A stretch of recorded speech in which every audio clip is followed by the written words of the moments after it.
Hello বন্ধুরা, গাড়ি হইতেছে 2006 মডেল, 26 সুইচের লাইন নাই, ব্যাটারি নতুন লাগানো হয়েছে। এখানে সবগুলা চেক করলাম,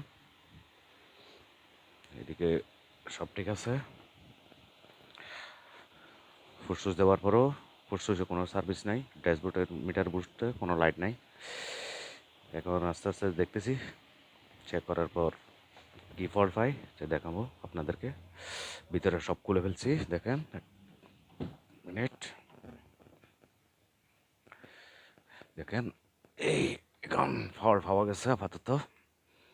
এখানে এই দেখেন পানি আসছে, পানিতে কানেকশন পাইতেছে না।